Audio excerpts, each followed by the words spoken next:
Welcome everyone to this very special event with Judith Butler on the force of nonviolence. This event is brought to you by the Whitechapel Gallery in partnership with Verso books as part of Feminist Resistance, Strategies for the 21st Century, a program marking Verso's 50th anniversary, and also by the British Library, whose exhibition Unfinished Business, The Fight for Women's Rights, will have its delayed and much anticipated opening in late October. This, as you know, is a free event, and as such, we would like to take the opportunity to ask, if you can afford it, to donate what you might have paid for a ticket to a Black Lives Matter charity in the US or UK, or another anti-racism group working in your local area. So it's my great pleasure and honor to introduce Judith Butler, though there are few people in the world less in need of an introduction. Judith Butler is one of the foremost intellectuals of our time, a philosopher and theorist who has reshaped and continues to reshape how we think about some of the most fundamental categories of social and political life: gender, sex, language, the body, the self, the human, the ethical, and most recently, violence and nonviolence. Throughout a most distinguished career, Judith Butler has also been an unstinting advocate for the rights of marginalized people, especially those who are subjected to homophobic, racist, and settler colonial oppression. Butler is the Maxine Elliott Professor in the Department of Comparative Literature in the program of Critical Theory, the University of California, Berkeley, and also holds the Hannah Arendt Chair at the European Graduate School in Switzerland. Today, Judith Butler will be speaking to us about nonviolence, social inequality, necropolitics, and the possibilities for a politics of life. The lecture draws in part from Butler's new book, The Force of Nonviolence, published this year with Verso. So thank you so much, Judith, for making the time for us today. I know it's very early in the morning for you in California, and I will now hand it over to Judith's lecture, and we will be in conversation afterwards. Thank you. Hello. It would be easier if I could start this lecture this way. When we begin to understand the enormous character of the pandemic, some of us expressed hope that this condition might open up new pathways for the future. One reason it is not easy to start that way is because we have not yet grasped the scope of the pandemic. And by that I mean not only where it will spread and whose lives it will affect, but how long it will last and how irreversibly will it change our economic world. Further, it is sometimes difficult, and for good reasons, to distinguish between social events and effects that belong to the pandemic and those that belong perhaps more properly to capitalism or systemic racism, to name a few operative vectors of power. And we know the reasons for that, namely that the pandemic, understood as a health crisis, intensifies and exacerbates the forms of suffering that are experienced by those who are poor, who are Black and brown, those who are disabled, those whose health conditions are already compromised. So at this moment, especially in the United States, where I live, the pandemic exposes a set of radical social and economic inequalities and seems to have become unthinkable outside the framework of social and economic inequality.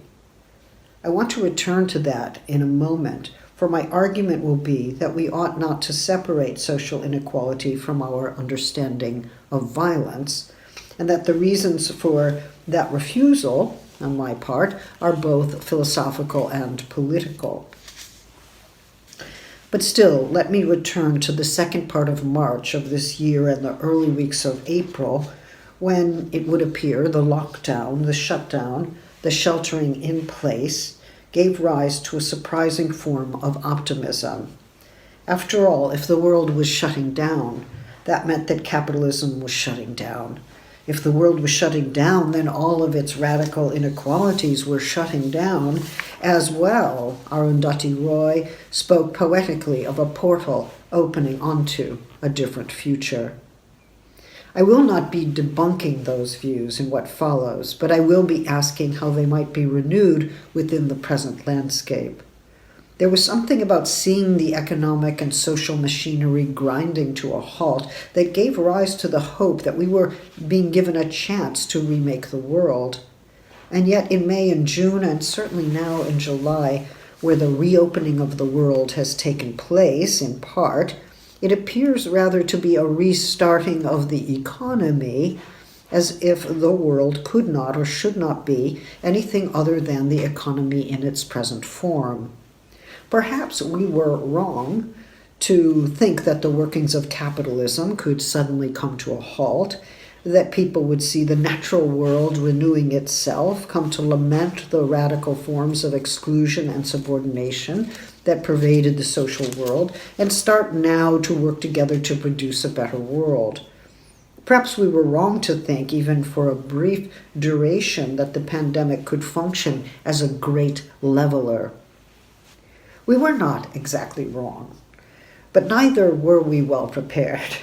One problem is that the concept of the world, or rather the aspiration animating the idea of remaking the world, imagined it as a tabula rasa, a new beginning, without asking whether the new brings a weighty history along with it, whether new beginnings are really breaks with the past or can be. Another problem, clearly a deeper one, is that the economy very quickly came to replace the world in the mainstream public discourse. The health of the economy was understood to be more valuable and urgent than the health of the people. Indeed, attributing health to the economy figures the economy as a human body, an organism, one whose life and growth must be supported at all cost.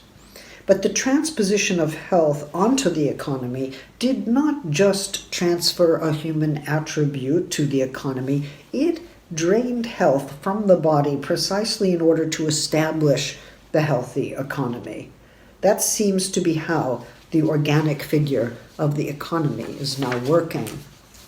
If the anthropomorphized health of the economy comes at the expense of the health of those who are workers, minorities, the poor, those with already compromised health, then the figure of economic health does not merely borrow the life of those bodies as it represents the economy as organic life. It takes that life, it drains that life, it expresses the willingness to sacrifice those lives.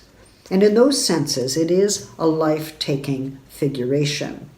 The false consolation of the cost-benefit model is that it allows for the health and life of the body to be replaced by a number, a percentage, and a graphic curve. The latter, however, is not a simple representation of the living body, but in this context, the present context, it becomes the means of its effacement. The graphic sign and number is meant to show us how many or how few have died. And if the curve is flattening, we are supposed to rejoice because only so many people are dying now, and that is apparently good news. Presently, it provides the alibi to reopen the market economy and respike the virus, and in that way imperils the lives and produces deaths. The point of the curve in the serving of market rationality is to establish the level of illness and death that we can accept as reasonable. The right number of deaths, the right extension of the horizontal line, the one that establishes the number of deaths we are willing to live with. And so it becomes the representational form that sanitizes those deaths, or that allegorizes its general sanitization. Another borrowing from the metaphorics of health in the service of a necropolitical plan, exemplifying, perhaps in a remarkably vivid form, the death drive at the heart of the capitalist machine. No worries, I'm not claiming that the living body does not require representation. I am not even claiming that we have no need for graphs. We do. Bodily life actually depends upon representations that make clear what it requires to continue living. Yet the question remains, which representations will do? I'm not precisely saying that figures kill, but only that they do exhibit the trajectory of a form of violence that depends upon both transposition and disavowal for its reproduction.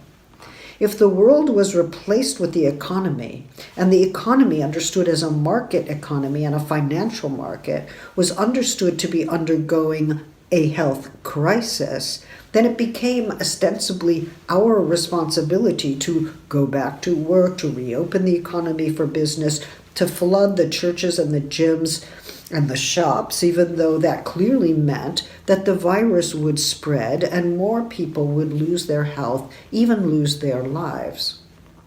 Unspoken here is the dispensability of those working lives, but also the lives of all those whose sheltering does not take place in a bourgeois household with closed doors and property lines. Unspoken here is the dispensability of all those lives, thinking they are embracing freedom as they head towards illness and death, their own or others they may or may not know. At the same time, the safety protocols are not possible for everyone. What does it mean to shelter in place if that place is densely populated or a scene of violence, or when there is no stable shelter? Or if one is in prison and there is no way to take the distance required? The older Marxist formulation about industrial labor without health protections takes new form within the pandemic. One must work in order to secure a wage, in order to live, and yet by working under such conditions, one increases the probability of one's own illness and death. That sounds dire, but the situation is dire, since now it has become clear, at least where I live and where many people live, the state-directed imperative to open the economy comes at the cost of human lives, and those lives are generally the lives of those working in service economies, but also those who have continuously through history been deprived of adequate health care, and that includes a wide range of people of color. Here are some examples that you probably know. For example, in Brazil's São Paulo state, people of color are 62% more likely to die from COVID-19 than their white counterparts. Higher mortality rates have also been reported in the Seine-Saint-Denis arrondissement in France, where many migrants from North Africa live. In the United States, the COVID-19 death rate for African Americans is more than double that of other racial groups. Latinos constitute 34% of cases nationwide, even as they constitute only 18% of the population. In California, they represent more than 50% of the cases, and the death rates are increasing daily and disproportionately. As I understand it, the situation is practically mirrored in England and Wales, where the death rate for Black, Pakistani, and Bangladeshi people is nearly double that of white people, even when class and some health factors are taken into account. Statistics like these can tell us how many people are affected and die from the illness, but they cannot by themselves explain why that is the case. To do that, we have to consider slow forms of killing, which is, I would suggest, part of what we mean by structural racism and sanitized death. Yes, violence includes overt forms of police violence, as well as the structural features of the carceral economy, physical coercion, battery, debasement, and murder. This has been the central focus of the anti-racism movement that has swept across the US and many other regions, including the UK. But there's another focus there as well, one that becomes especially acute under the conditions of pandemic. That might be understood as a slower form of violence,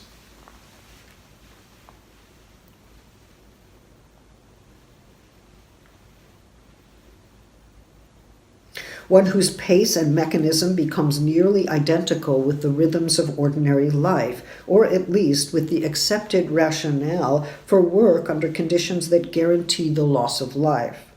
Most people don't imagine that they are regarding other lives as dispensable, leaving them to die by accepting a rationality of this kind. They do not recognize the form that this complicity takes. For letting another die is not precisely a sovereign decision over who should live and who should die, and yet in some sense the decision does take place, whether through a fugitive form of sovereignty or by virtue of a biopolitics that turns out to be a necropolitics as it unfolds. Similarly, the manic celebrations of personal liberty after the lockdown involve forms of consumer behavior that involve large crowds drinking without masks, a great deal of homosocial body-against-body excitement, right-wing gatherings that defy public health warnings, even though time and again those gathered fall ill and spread the virus. They are not vulnerable, or so they think. They associate their liberty with their right to do harm to themselves or to others. Although a personal liberty, and hence understood as belonging to an individual, its paradigmatic expression in the US right now is mindless sociability. Too few consider that they are indirectly producing conditions in which others are more likely to fall ill and die. They are not shooting anyone, but they are engaging in practices that facilitate the illness and death of others. The denial and their manic assertion of a personal liberty unconstrained by governmental regulation leads to another form of enthusiastic and self-righteous necropolitics. Is letting die a permutation of violence? This is a question that I think we should ask. The question of who should live and who should die is, of course, an age-old one, and it is usually posed by those who do not consider themselves a possible factor in the equation. The one who calculates the acceptable level of death is not figured as a mortal creature. The act of calculation seems to lift that human creature who calculates out of the sphere of finitude. The others are those whose life and death can be calculated, but calculation saves the calculator from death, at least in the domain of fantasy. This post-sovereign or neo-sovereign form of calculation gives rise to a form of inequality that relies upon a metric of grievability, whose life, if lost, would count as a loss, even constitute an incalculable loss, and whose death can be quietly calculated without ever naming it as such. Here is where social inequality works together with necropolitical violence. It would have laid out a clear path to resistance had the pandemic only etched firmly the contours of inequality within our institutions, households, and public spheres, exacerbating for many the lived sense of peril associated with the workplace, the home, the street. And it would have marked out another path of political mobilization had the pandemic simply and clearly underscored the necessity of climate justice and rallied people across the globe to join in that impressive and urgent movement. Similarly, the communities of care that have emerged in the midst of this pandemic have constituted new social forms, life-giving, expanding the notion of shelter beyond the household and the nation. And the same could be said about the public art, now online, that has us listening and watching in new ways. But the police violence against Black people, women and men, trans people, travesti, and the indigenous in places like Brazil, the poor in India, coincides with the systematic forms of letting die promoted and accepted by the market enthusiasts during the time of pandemic. The murder of George Floyd and a long and lengthening list of other people has shifted and intensified an already pervasive sense of peril, not only because he was yet another Black life extinguished by brutal police force, but because the spectacle of his killing was a shameless advertisement for white supremacy, a resurgence of lynching explicitly performed for the cell phone video. It is still the neck, once again, the chokehold. The collective trauma for Black people cannot be underestimated in its intergenerational and present form, especially now when so many Black lives are claimed by COVID-19 because healthcare has always been inadequate, inaccessible, or unaffordable. The disproportionate number of deaths in communities of color more generally speaks to a systemic racism within a broken and brutal healthcare system here in the United States. The very same communities that are mourning the loss of lives that could have and should have been treated and saved suffers at the same time a pervasive and preventable brutalization of Black bodies on the street by police, but also by citizens acting, as it were, in solidarity with the police. If Foucault thought there was a difference between taking another's life and letting another die, we see that police violence that takes life works in tandem with health systems that let die. It is systemic racism that links the two forms of power. I'm not sure that these are competing crises or dueling disasters, police violence against communities of color and the pandemic's disproportionate effect on communities of color. They are more linked together than that framework would imply. The systemic racism that we find instanced in this healthcare system that fails Black and brown communities follows from the failure to institute healthcare as a public good to which every person should be able to lay claim. The demand that Black and brown people work for a service economy that allows those with money to stay home and away from stores follows from a system that demands that everyone work for a wage, even if the conditions of work are hazardous, when it should be countered by a guaranteed national income that would make sure no worker has to make that choice between economic destitution and serious illness. The questions of life and death that pervade everyday life under pandemic times are, for all these reasons, economic, social, and psychic. When social and racial inequality are understood as issues of life and death, then it becomes all the more apparent that we have to understand the modalities of violence that inequality produces and enacts, and to combine the call for radical equality with a call for the end to violence. Whatever new beginning, then, is still imaginable will have to be one that takes on this systemic racism, this way of doing violence in its fast and slow forms, both the taking of life and the letting them die. So am I debunking the idea of a new beginning? No, not exactly. But if we thought people might gather and decide in what form the world should be renewed, we perhaps underestimated the pull of the market, its monopolization of the very idea of world, and perhaps, too, the very idea of health.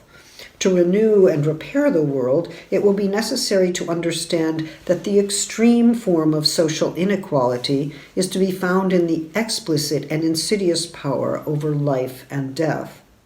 We had, and continue to have, reason to believe that this death-bent economic drive can be countered. Not only the myriad social movements that are seeking to stop and reverse the destruction of the planet, to end the last forms of colonialism in Palestine, to oppose every form of racial violence and indignity. They are playing a role, but the virus too plays a role. Even as social structures of inequality are heightened under pandemic conditions, the pandemic exposes a global vulnerability, and there's something to be learned from that. There is no one who has been completely immune. I mean, yes, there's a wide range of immunological responses ranging from asymptomatic to fatal. But to the extent that everyone is or has been vulnerable to the virus, well, that follows from the obvious fact that everyone is vulnerable to viral infection. So there isn't everyone or an anyone that can be or has been or is now infected, and that is because the body responds to what it takes in. Breathing we know, is fundamental to life, constitutes arguably its sustaining rhythm, and yet under pandemic conditions, breathing in or breathing out produces the potential for harm, even death. So it's no accident that as the coronavirus produces acute respiratory distress, threatening those afflicted with asphyxiation, the police in Minneapolis dig their knee into the neck of George Floyd to arrest his breathing and finish off his life. The virus, of course, happens to us, and to some of us more grievously than others, especially to those with no access to ventilators and health care, or who have, over time, and as a result of poor care, discrimination, and exclusion, never had the medical care that they should have had. Under these conditions, at once viral and social, the conditions of living carry the risks of dying. This vector of breathing in and breathing out tells us something about a fundamental dependency on air that climate justice activists have been teaching for some time. But it also asks us to rethink the usual terms through which we understand vulnerability, as well as doing harm and doing violence. Vulnerability is usually understood as the condition of being potentially harmed by another. It also names, however, the porous and interdependent character of our bodily selves and our social lives. We are given over from the start to a world of others we never chose in order to emerge as more or less singular beings. I say more or less singular because that dependency, however mediated, does not precisely end with adulthood. It is coextensive with life. From the beginning, an infant survives by taking something in. Whether nourishment, touch, or air, something from the outside makes a singular life possible. That from the outside is taken in. We are impressed upon by the environment, social world, intimate contact. That impressionability and porosity define our embodied social lives, which is one reason why the radical individualism celebrated by groups mindlessly crowding each other, breathing each other's breath, hands all over each other in homosocial delight, exhibit the inevitably social character of that doctrine of individualism. Perhaps we need to revisit Merleau-Ponty to tell us what it means that when another breathes out, I breathe in, and that something of my breath can and does find its way into yet another person, that we are interlaced or interlocked in this way. The human trace that someone leaves on an object may be one that I touch and pass along on another surface or absorb into my own body. Humans share the air with one another and with animals. They share the surfaces of the world. They speak to one another in loud tones, and they sing with abandon. That singing together used to be a sign of a good day. They touch what others have touched, and they touch one another, and they are what is touched, and they touch back. These reciprocal and intertwining modes of world sharing describe a crucial dimension of our vulnerability, but also an interdependence characteristic of our embodied social lives. The unwilled and unknowing aspect of this interdependence is brought out most clearly by the virus that operates without our consent, against our will. There is no escape from that interdependence, even as safe shelter is sought and practices are honed. The shelter, the practice acknowledge that interdependency. But those who, under pandemic conditions, refuse the mask, the shelter, the practices, attack the very notion that our bodies are irreversibly implicated in one another's, and that life itself depends upon an organization of that interdependency. I would suggest that insofar as interdependency is understood in this way, the critique of individualism makes more sense, as does a notion of social equality that we want to defend and that relies on a politics of nonviolence. Vulnerability is not precisely the basis or ground of such a politics, but perhaps it is a portal, to use Arundhati Roy's term, through which to understand social relations in another way. It is registered now within the grid of social inequality. One group is established as more vulnerable than another, but perhaps as well it describes a condition of life awkwardly and necessarily shared, the perils and passions of bodily exposure, of porosity, taking or letting something in, letting something out, existing as it were in that threshold and through such passages. When social inequality implies a greater likelihood of dying for some people, then the portal to the future is a more radical and substantive social equality, a more mindful form of collective freedom, and a mass mobilization against violence in both its explicit and fugitive forms. If we seek to repair the world, or indeed the planet, then the world must be unshackled from the market economy that traffics and profits from its distribution of life and death.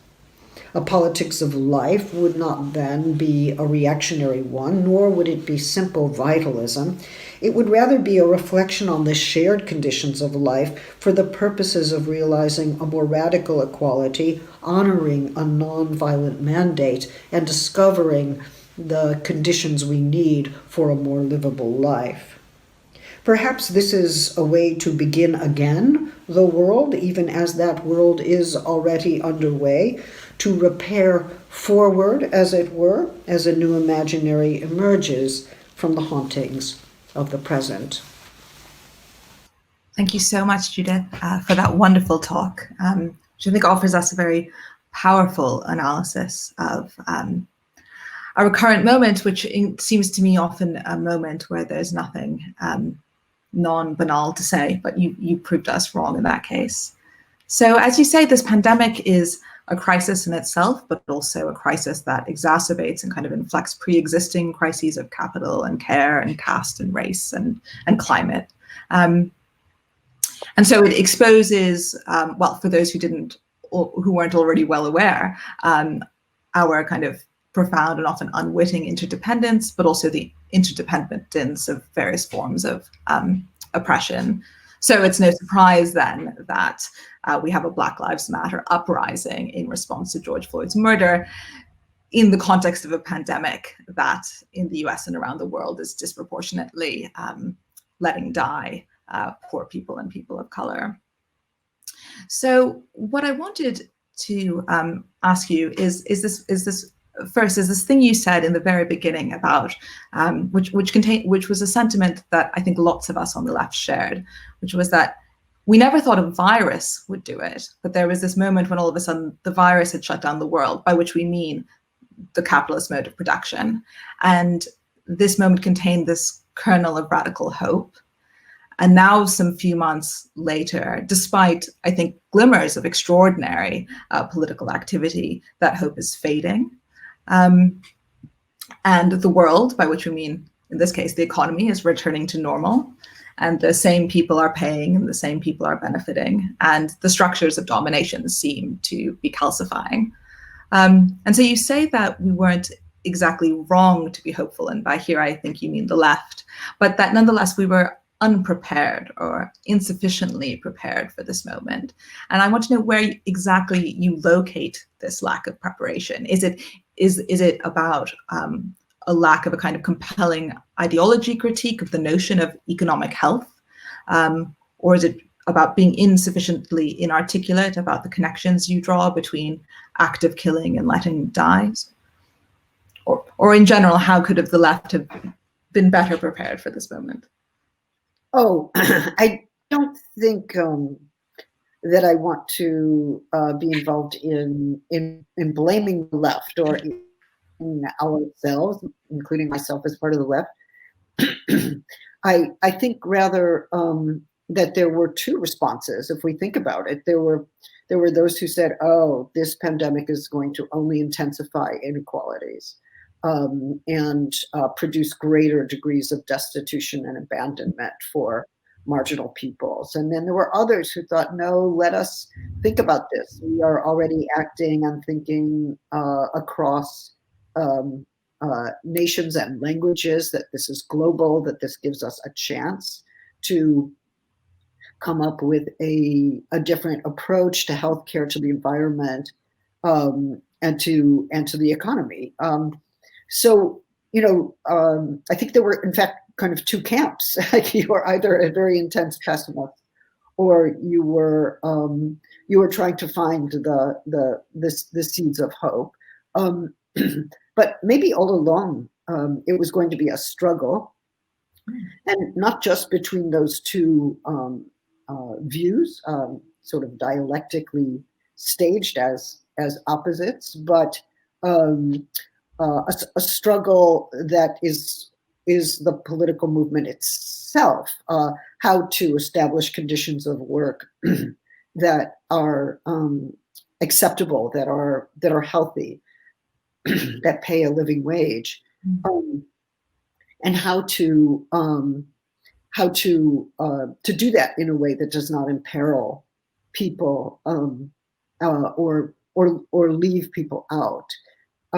So I think maybe we didn't understand what the terms of the struggle were, and maybe the oppositions among us were showing us that it would be a struggle of some kind. I think there's also just something psychically difficult for those of us who are deeply wedded to the practice of collective organizing, where all of a sudden it seemed like the genuinely morally right thing to do was to do what liberals had been telling us to do all along, which was leave each other alone, which of course wasn't really sufficient. That's not what people really needed, but it was part, in one sense, of what people needed. And so I wonder if there was this difficulty, which was that, people were retreating into themselves, in part because of public health measures, but also because of anxieties and fears, and that allowed for a kind of removal from the sphere of the political. I mean, of course, there are lots of counterexamples to that, and the Black Lives Matter uprising is the great counterexample to that. But I wonder if there's also something about the specificities of the pandemic. Well, of course, there was the initial exhilaration of not having to go to work, and then the desperation of having to somehow find a way of working online or working from home, when the home is a place that is not precisely calm or could be overpopulated. But more than that, I think as much as there was kind of bourgeois individualism that got reconsolidated, a sense of property and domestic space for some people, that was also very endangering for others. And I also think that for people who don't live in that kind of heteronormative domestic sphere, that it was a chance to produce communities of care. And I think that was really admirably done in the UK, and forms of social solidarity that moved beyond individualism, bourgeois property. So there were socialist ideals, I think, that were being and are being, as we speak, practiced, connecting the idea of care and shelter to broader forms of community care. And I also think that notion of communities of care doesn't necessarily have to remain communitarian, that is to say, utterly local. I mean, there are those forms, and it is important who's getting food and who's getting medicines and who's helping with transport, and all of that is of course by nature local. But the principles and the interconnectedness are trans-regional in form, so that we see an important politicization of care movements now across hemispheres and regions that do suggest that there's another way of thinking about conditions of life, communal, shared, interdependent conditions of life, and how to take responsibility for elaborating the organization of interdependency. And that is, I mean, we are interdependent with relation to the virus, right? What you do affects me, everyone around me. We are all in each other's hands and exposed to the effects of each other's actions. So we're never just caring for ourselves, we're also caring for others whether we know that or not. And each of us is a kind of vector in that way. How we treat ourselves, it has immediate implications for how we treat others, and those forms of care are interlocking. And that breaks up, I think, the notion of individuality in a way that is long overdue. Yes. So that connects nicely with another thing I wanted to ask you about, which is nonviolence, which you touched on briefly here, but is of course the major preoccupation of the book. And in the book, you urge nonviolence as, I think it's fair to say, a kind of political ethic or way of life, rather than a kind of absolutist moral principle.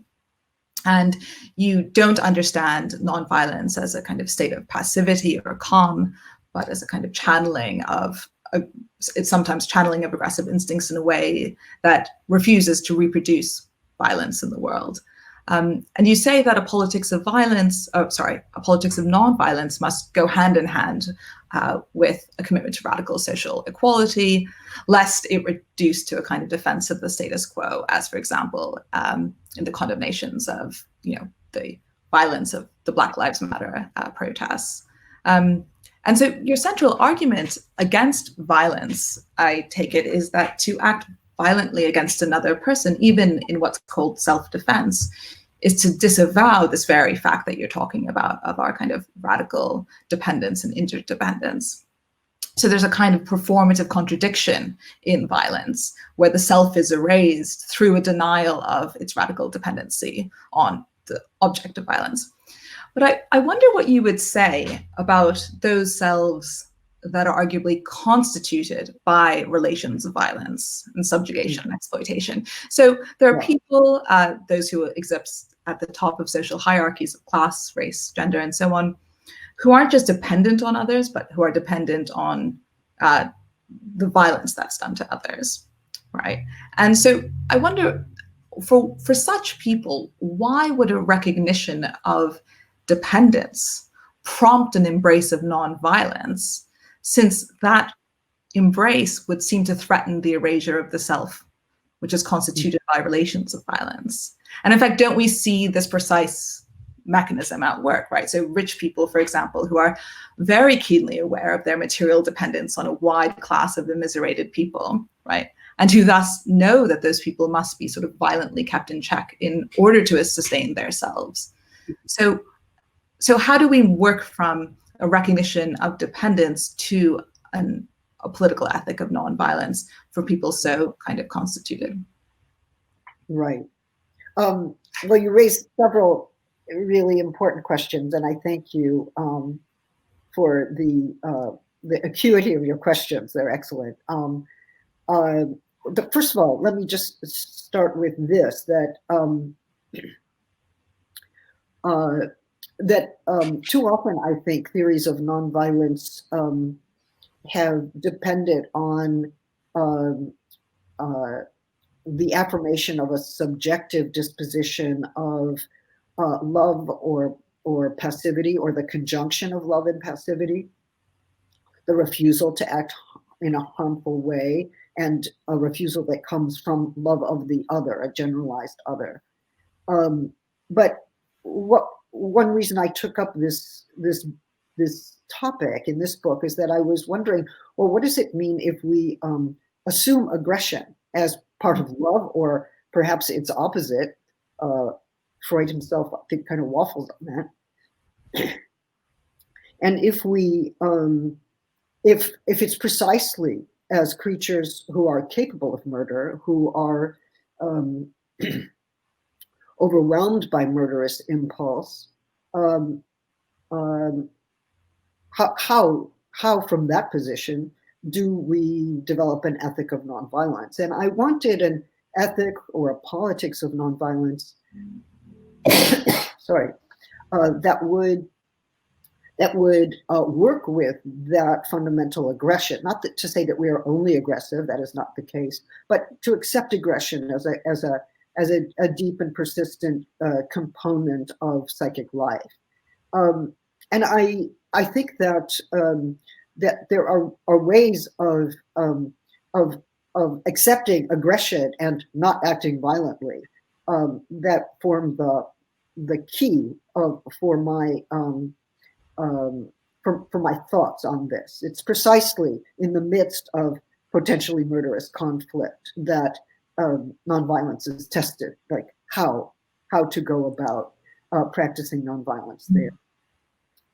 I mean, the performative contradiction that you name has to do with the fact that if I consider this self to be only self-interested and to be bounded by the boundaries of its distinct body, then I surely misunderstand that this self is relational from the start, meaning that it is always in relation to others, and that relationality defines its selfhood. It's not a bounded substance, philosophically speaking, but a set of relations, some of which are retained in memory or in the unconscious, and some of which are lived out in its actual present social and political life. So to do violence to another is to break a relation that defines me. And this is also, I would say, a basic Hegelian point, which brings me to your last question.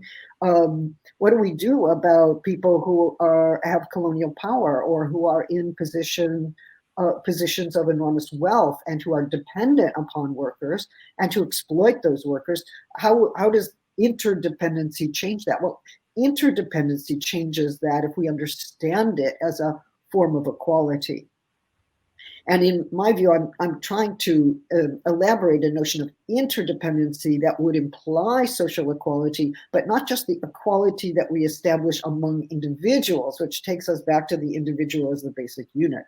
I'm trying to understand interdependency as a social relationship that, if lived out properly, would imply equality. So colonial exploitation is not exactly interdependency in the ways that I'm trying to stipulate it. It is the exploitative relationship to a dependent other, and an effort to shore oneself up as independent, even though it is a contradiction if one's independence is dependent upon those who are dependent upon you. Right, and Hegel shows what the contradiction of that is, and Marx, in some sense, also laid out why the proletariat know precisely that formulation and seek to expose it and overcome it for what it is. Great. I have so many questions, so I'm going to ask you one final question and then move on to some of the excellent questions we're getting through the Q&A. So you connect both in the book and in this lecture today the ethic and politics of nonviolence with the politics of life. And so you ended your lecture, for example, by suggesting that this is maybe what the pandemic presents us an opportunity for, to embrace a politics of life, which would insist, as you say, on the equal value or grievability of all people, and would reject forms of violence, both fast and slow. But as you yourself anticipate, the notion of a politics of life carries within it certain kinds of reactionary possibilities.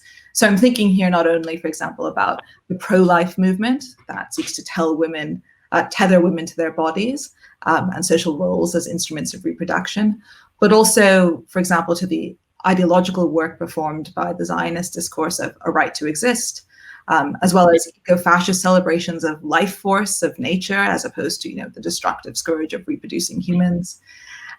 So on one hand, we have this very powerful invocation of the notion of life in the slogan Black Lives Matter. But we also have a very troubling history of the notion of life and its associated notion, quality of life, being mobilized for reactionary ends. So I'm just wondering how you navigate that as you put together or offer a politics of life. Yes, no, it's a very complex field and very tricky. I mean, I do think that what I'm concerned with are conditions of life. What are just, fair, equitable conditions of life? How do we think about the reproduction of life on the grounds of equality? How do we think about the infrastructures of care or of economic support that would be equitable in character? How do we organize the conditions of life in order to realize basic normative principles such as equality and freedom and justice? And I think that we can't really talk about life apart from the condition of life. And when we talk about Black Lives Matter, we are also talking about conditions in which Black lives systematically fail to matter or fail to register or are considered dispensable or are considered to be those who are not deserving of care and attention or mourning and grief in the ways that white lives are. So the conditions of life carry with them, in these cases, a structure of social inequality and reproduce those structures. So I think we have to also ask, how are the conditions of life reproduced? And it's a Marxist question, but it's also, I think, a basic question that we get from the phenomenological tradition as well. I think, of course, the right to life movement always has a specific notion of life involved. It has made a value judgment that the life of the fetus is more valuable than the condition of life for women who may or may not decide to bring a pregnancy to term.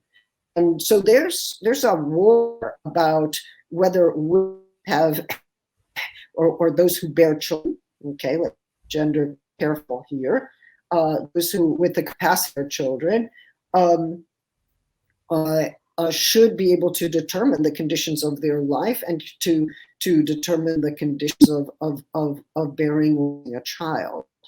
And that sphere of autonomy is, of course, under attack, not just by the so-called pro-life movement, but also by the anti-gender ideology movement, which is, I think, the newer global frame for this attack on reproductive freedom.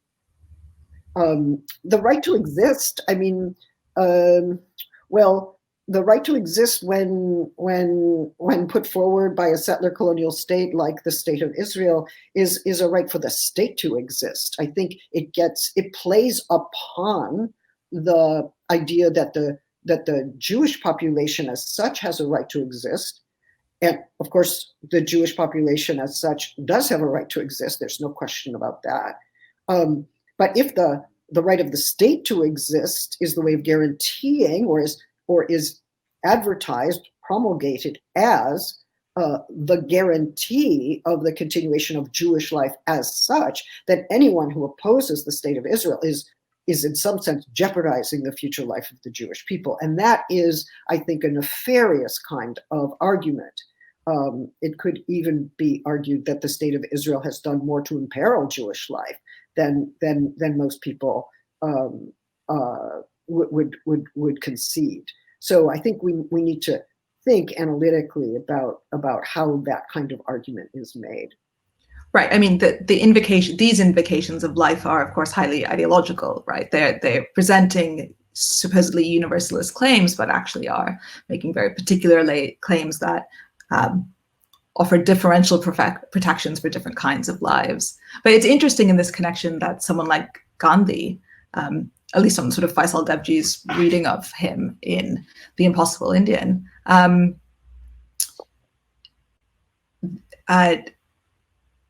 reads Gandhi as rejecting life as a value and saying that genuine nonviolence has to be oriented in some sense towards death and self-sacrifice, because it is the pursuit of life that produces the kind of ills of modernity, right? That creates forms of violence, both fast and slow, because it brings with it always a kind of instrumentalist logic. Yes, you just froze. I'm wondering if I'm on. I'm going to presume I am on.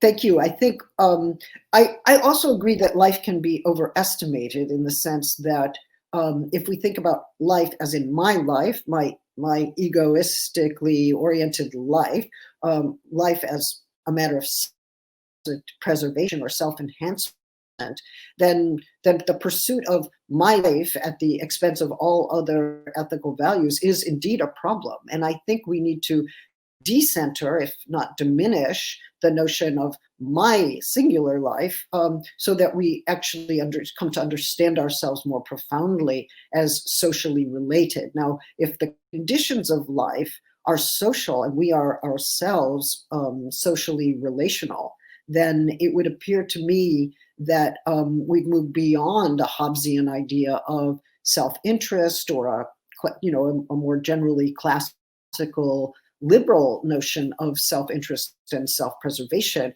Not that I'm against that. I mean, people should preserve themselves, but the conditions of preservation, of self-preservation, are social and economic, and we need to move away from the monadic and individualistic structure in order to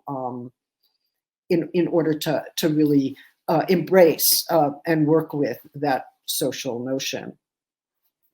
I think I've lost Amia, so I'm going to go a little further and take a question from the chat. In thinking precarity with your conception of grievable lives and the death drive, how can we make it palatable for the hyper-individualistic Western subject to problematize mass death elsewhere? How can we make it palatable for the hyper-individualistic Western subject to problematize mass death elsewhere? Well, I think that the individual subject is very often identified with a community and a nation or with a class and with a geopolitical position. It's their set of presuppositions. So even though that hyper-individualistic subject that you are talking about seems to be just an individual who thinks the rest of the world is very far away and shouldn't have to think about it, that individualism is a social form, right? And we obviously know this from McPherson and others who have worked on the social history of individualism. And it's a social form that's, I think, supported by capitalism, by a market economy, by a notion of self-interest and self-preservation, an entire ontology of individualism with a set of social and economic forms. So I wanted to unpack that first. Then secondly, when we talk about elsewhere, it seems what the pandemic shows us is that what's happening elsewhere happens here. That what happened in Italy then happens in New York, or what happens in California then happens in the UK, or in India, or in China. And we are interacting even when we imagine ourselves to be very distant from one another. And that's, I think, what the pandemic brings the global into a kind of visceral proximity that it otherwise would not have. I'm not really saying that we should think about expanding our notions of compassion or empathy. That may well be a good thing to do. But I am interested in how certain populations are considered to be highly grievable. And by that, I mean they are protected and safeguarded because if they were lost, it would be terrible. And other populations are, especially from within the framework in the US where I live, other populations, their loss is like, well, I don't know. Is that a loss? Did that really happen? Does it really matter? And that's not just, grievability doesn't just apply to those who have already been lost. It's also a way of thinking about living populations. Some of them are more valuable and must be saved from death. Some of them are less valuable and their death may not even register as a loss. So I think we need to have a metric. We need to analyze and criticize this metric of grievability that is implicit in our ideas of the global. And I do believe that thinking about equal grievability would change our reigning ideas of equality. reigning paradigms of equality. Welcome, Amia. I'm so sorry. Internet failure. Happens. Were you answering? We're dependent on technology. I was answering an interesting question about precarity, grievability, and how would a hyper-individualistic subject respond to mass death elsewhere? How could that subject be held to respond to mass death elsewhere? Elsewhere. May I ask a question that was in the Q&A that I thought was so interesting? The question reads, are graphs a way of world making? What kind of graphs would we use in order to world make in accordance with radical politics? Well, I actually have been waiting for this. I would love to see graphic artists engage some of these graphs upon which we rely and try to remake them so that we can see what's happening in different parts of the world at the same time. We can understand the differential ways in which the virus is affecting populations visually. We can also call into question the status of the graph and the line as an adequate way of understanding life and death. And my deep worry is that, the line, it's much lower now. Everything's good.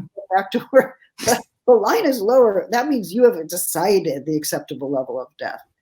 I mean, how do we make that graphic? Right? How do we make life and death graphic in relationship to the graphic convention of the line and the curve? That I would love to see. Maybe it's already happening and I just don't know. Do we have time for one more question? Judith? If I'm the boss, yeah. Yeah, you're definitely the boss. So this is another Q&A question from the chat box. And the question reads, what do you mean when you say that if the crisis had simply underscored inequalities, this would have clearly mapped a strategy of resistance? Has something interrupted the process of emergence? I think that it's one thing for the crisis to underscore social inequalities. It's another thing for the crisis to establish, to reframe social inequality in light of whose lives matter and whose lives do not matter, whose lives have a chance of living, whose lives have a very precarious chance of living. And I think that we not only have a problem of social inequality of that kind, but we also, I think, have a global public health crisis, one that will become, as we know, more acute as vaccines and antivirals go to market. Yes. Right? How much are they going to cost? Who's going to get them? How many are being produced with the idea that only so many are necessary, right? And how will these big pharmaceutical companies both act in a humanitarian way in the public eye, but also be plotting their profit? And where will the profit come from? At whose expense? And we're going to see a very intense life and death struggle there, and we have to be prepared for that. That's coming soon. I think it'll be here by November or December. Well, that's a very specific timeline. That actually returns me to the question of violence, if you don't mind, and the question of violent self-defense. So you offer, I think, a very powerful critique of that notion, right? So the idea of kind of violent self-defense, the self goes uninterrogated in that question. So who is the self, and can that self really exist independently of the objects of?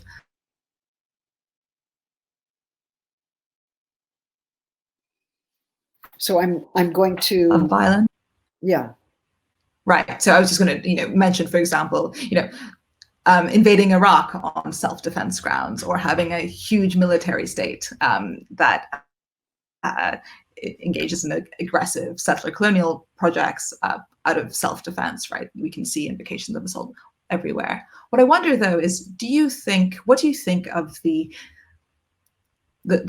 thought quite common in a certain kind of radical left tradition, that there are moments of revolutionary violence which are specific and necessary and offer the possibility of opening out into something that's more egalitarian and non-violent? Or do you think revolutionary violence is always fated to produce more violence?